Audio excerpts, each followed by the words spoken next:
I have a fantastic person that I'm building my life with, and with individuals. People are very different. We were raised differently.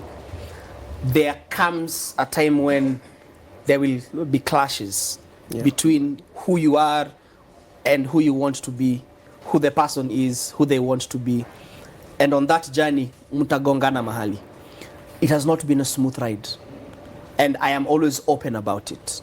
I always say, we don't sell love, we sell companionship. We sell tolerance. We sell the fact that two people can walk on the same path in the best way that they possibly can. They show up in the best versions of themselves. They do what they can. I have an amazing mother for my children, and I thank God for that. I have my own challenges. I have my own weaknesses that reflect on who I am as a husband. I have weaknesses that reflect on who I am as a father, but I work to fixing them every single day. And of importance is to have somebody who has tolerance next to you as you're going on this journey. Welcome to my channel. So that was social media personality Daddy Mato speaking about the mother of his children last year on Obina TV. So judging from what he said then, it seemed like their relationship was on the right track. But then there's been reports that they've split up acrimoniously, judging from what they've been posting on social media lately. So a little background of their relationship. They met in 2016. I think they were introduced by Martin's friend. Then 6 months after introduction, they conceived their first child, whom Martin referred to as an oops baby. Fast forward to 2018, they had a traditional marriage ceremony. So I'm not sure whether it was just introduction or whether they finalized the marriage. Then they followed on by having 2 more sons, whom... Last month, Kokuluanga made some allegations about mistreatment by Martin. She also alleged he was unfaithful to her and was neglecting his financial and emotional responsibilities. So that prompted Martin to either threaten or file a defamation lawsuit. And after Martin made that move, Koku posted this damning evidence on her social media. I've seen it, and I will address everything here. I think this is somebody who asked Koku whether she was going to respond to the husband's defamation. Yes, I've seen it, and I will address everything here. So let's start with the relationship. I will address you directly. Yes, by the time the fiasco was happening, you had already moved into a separate place. However, it was to create space between us, to figure out and work on ourselves, to reconvene 3 months later and assess the situation. You actually moved out without informing me.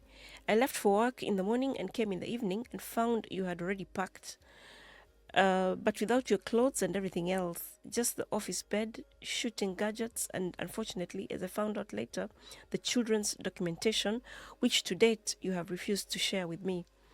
My friend even called you out on blindsiding me this way, and unfortunately, I did not realize there would be more blindsiding to come. I was so hurt, I didn't understand why you would not let me know, and your excuse was, after all, she already knows the plan was for you to move out. Remember that common decency and respect I always used to bring up. The next moment that even got me questioning if really there was a plan to reconvene 3 months later to assess the relationship is when you slowly started moving stuff from the main household, which you are still showering from, eating from, and your clothes were there too, was when you took the TV. I called you out on it and you responded saying because you wanted to.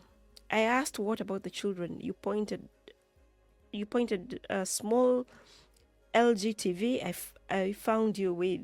I told you it was absolutely selfish and diabolical to take it away from them. You did not answer other than because you wanted it.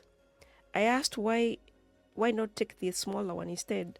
You still said it's because you wanted to. So I asked you outright, weke mambo wazi, if you're actually moving out and we are separating households we agree once and for all, nani anaenda na nini.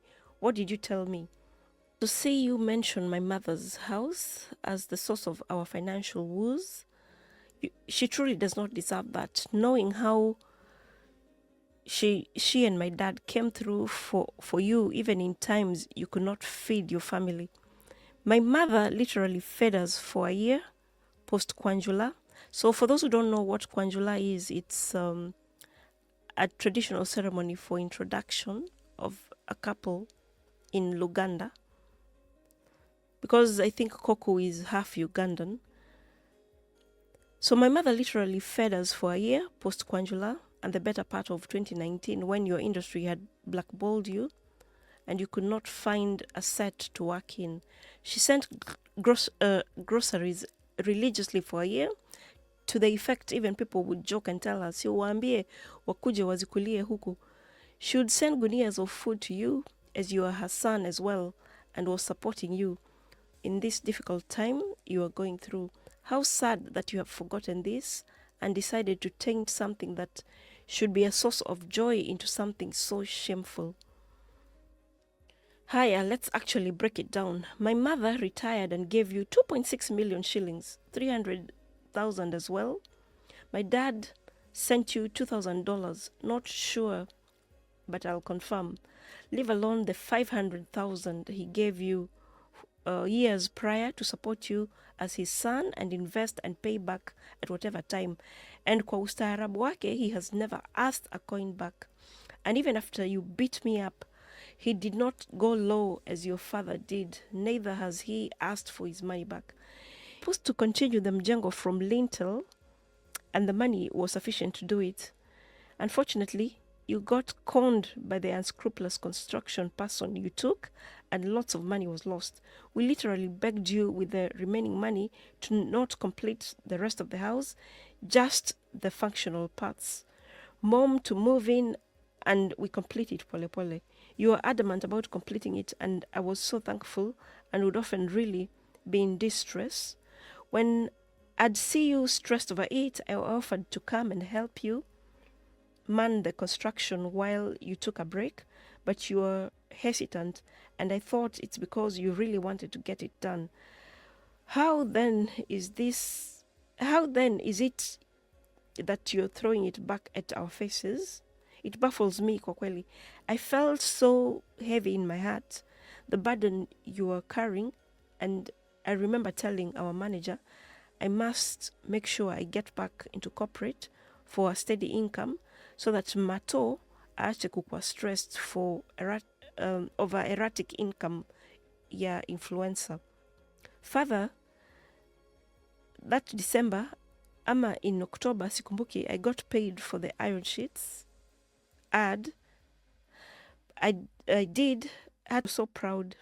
I did not touch a shilling of the money. I gave it to you to help offset the loan you had taken, which you had taken to complete Mambi's house, which was 600,000, and the check was worth 380,000 after deductions.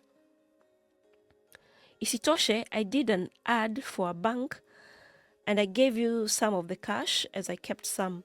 Sikumbuki how much, but from my approximation, what I felt I owed you was 200,000 or thereabout, and that's when I offered to start sending you 20,000 per month, even though I was getting 25,000 from my internship. I started the chapati thing to supplement and be able to pay because I felt at least in the very least, let me pay back what my mother's mjengo dented. We went to the parking lot where you insisted you owe me and the children common decency and respect to not do this in front of them. At the very least, kama mimi hunieshimu, I astronomically crashed out due to being in emotional distress, especially when you kept reiterating that you don't owe me anything. I called out the times I have literally given my life for this marriage. I slapped you because you have no honor as a man. You have no remorse or dignity to own up to your flaws. You are always the perfect one. I have this in my recorded police statement because, unlike you, I own up to the mess. That's when you descended on me with blows, shouting, unanigonga mimi, unanigonga. Kumbe, you are recording to use it as a testament for your innocence. I was hitting you. How shameful, Martin, that even this... How shameful, Martin, that even this you do. You punched my head severally. Even the neighbor witness was shocked at how you're hitting me as if unapigana na mwanaume mwenzako. I fell as I tried running away from you, and the video call ended after my phone fell and died. While I was on the ground, you continued punching my head, neck, back, whatever your fist could land on. Not even the neighbors' screams could stop you. It's unfortunate that after everything, you are playing victim. To date, you speak of contracts you lost, and it's the reason why you have never sent a shilling in the past 2 months to cater for the children. As if there is a pause button on children growing. How does this register as being okay in your mind? Did any of your contracts magically jump on me? I have been surviving on family support, well wishes, and my recipe sales. I'm thankful that even being their sole provider now, they have never lacked anything. I'm wondering what gain you think I got from this scenario. I'm nursing untold pain that manifests physically. Everything that I say about you is the truth. It's my experience of you. Mine is to speak of whether it paints you in a bad... Mine is to speak whether it paints you in bad light or not, because it's not about you, it's about my healing journey. So Martin issued statements responding to Koku. The statement read, for immediate release, statement from Martin Githiji, also known as Daddy Mato, regarding online allegations. So this was the first statement dated on 16th of June. Over the past few hours, a series of deeply concerning posts have circulated online, directly referencing me, my character, and my personal life. These posts contain profoundly painful and serious allegations, while my primary hope was to resolve these matters privately for the well-being of my children and all parties involved. The nature of the online discourse now compels me to respond publicly. Most, I want to state unequivocally, I do not condone violence of any kind, physical, emotional, or psychological. I also unequivocally reject being the subject of false and harmful accusations. The recent online narrative presents a significantly distorted and one-sided picture of events, omitting crucial context and the full truth. What is currently being shared is not only misleading but deeply damaging, not just to me, but to our children, our families, and the communities we belong to. I want to clarify that evidence exists that would offer a more complete and accurate picture of the situation. However, rather than engage in public confrontations, I believe it is essential to allow the appropriate channels to handle this matter thoroughly, fairly, and with the dignity it deserves. I'm cooperating fully with the appropriate legal channels and have sought legal redress to ensure my safety and the safety of all others affected. Where necessary, I will defend my name with the truth and within the bounds of the law. This is an incredibly heartbreaking time for everyone involved. Separation is never easy, especially when the children are in the picture. However, I will not permit the rewriting of history through slander and public harassment. To those who know me, have worked with me, or supported me over the years, I sincerely thank you for your patience and continued trust. To the public, I respectfully ask for restraint, compassion, and the understanding needed. To my children, please know that I will always be here, present, and honest with you. I'm still processing much of this in real time, but I'm committed to navigating this challenging period with integrity, dignity, and respect for all. If you think that was the last bit, you're wrong, because on the 5th of August, he released another statement. So it read, There is no script for this part of life, no manual on how to publicly grieve something that was once sacred. So I'll start with what I can speak to clearly, my truth. I have lost my family as I knew it, and that loss has been louder in my heart than anything said about me online. In the past weeks, there has been noise, stories, labels, opinions, and in the middle of that, I have tried to stay still, not to hide, but to breathe, to make sense of the storm, to hold space for pain without letting it spill into anger, all while staying present for my children, my work, and my peace. I chose silence at first to keep the peace, to avoid fueling an already painful situation, to lead responsibly as a father, a former partner, and a professional. But silence has a limit. At what point does it stop being strength and start being surrender? What record will I have to show my children and my peers that I was not the man I was being painted out to be? The accusations have escalated into a daily barrage, some subtle and some direct, with no end in sight. They've caused material, professional, and personal harm. And while emotional pain can distort memory, when a singular story is repeated and weaponized after attempts of cordiality, it stops looking like a cry for justice and starts looking like malice. So, for the sake of clarity and public record, I will address key points. Number one, the separation timeline. My former partner and I separated in December 2024, initially hoping for resolution by March 2025. We were done and moved out by the end of April, choosing to remain close for the children's convenience. A mutual agreement. In May of 2025, we drafted and agreed on the joint public statement to be released when the time felt right. This is documented, and we were no longer together in both words and actions, and this is a fact, not wishful thinking. Number two, the financial responsibilities. I have never abandoned my responsibilities, even after moving out. I continued covering household expenses, school fees, medical and education cover, utilities, and more. This can be proven with payment receipts, mobile money, and bank statements.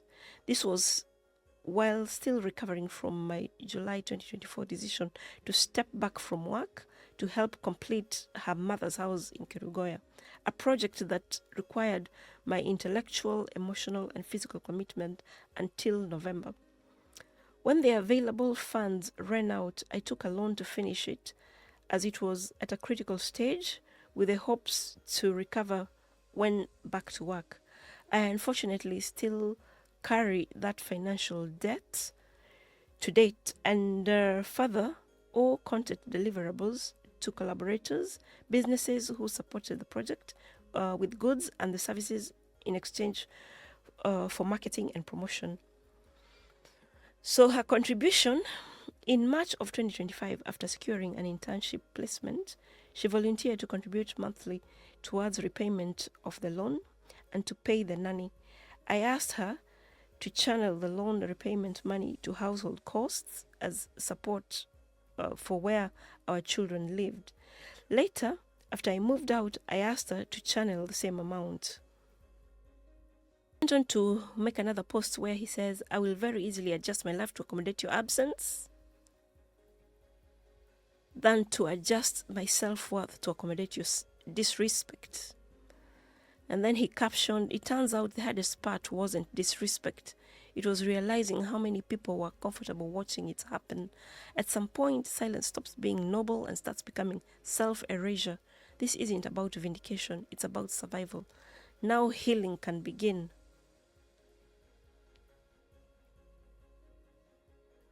So it seems like Martin has made up his mind to leave the lady. Though from how things have panned out, it seems like the lady was hoping for a rekindling of their relationship. Claim that the family has aired their dirty linen in public. And this is why I don't think it's advisable to plaster relationships on social media. Though I think for them, they package themselves as a family brand so that they can attract companies to endorse products to that segment of the market. But because of what has happened, I don't think they'll be getting any calls for endorsements as a family. So if they hope to continue influencing, I think it will be better for them to just pursue solo projects. So this incident presents a good learning opportunity for would-be couples, because from what has transpired, it seems like theirs was a whirlwind romance which quickly developed into marriage and parenthood, though I'm not sure whether they finished the marriage process, because I only saw them in an introduction ceremony, which is the Kwanjula Koku talked about on her Instagram rants. It also shows that it is very important to involve God in the process right at the beginning, so that you avoid these pitfalls, because if you involve God, He'll tell you right away whether the person you're hooking up with is the right one for you or not. Also, just because even if it wasn't God's will that they were together, they could also heal by involving God at this juncture to mend their wounds and to bring peace in the whole situation, especially for parenting's sake. So today Martin posted some info on his IG stories suggesting that the wife was brainwashed by some spiritual advisor. So I don't know how true that is. So it seems like he's coming round. So I don't know whether he's doing it to try and salvage his reputation with the hopes of regaining the endorsements he's lost. So all in all, I hope they just involve God, because if it's true that this spiritual advisor managed to brainwash Koku, then they really need God to bring them back on the right track. So just pray for this family, like and share this video. If you're not subscribed to my channel, please consider doing so. Thank you for stopping by, and see you on the next one. Bye for now.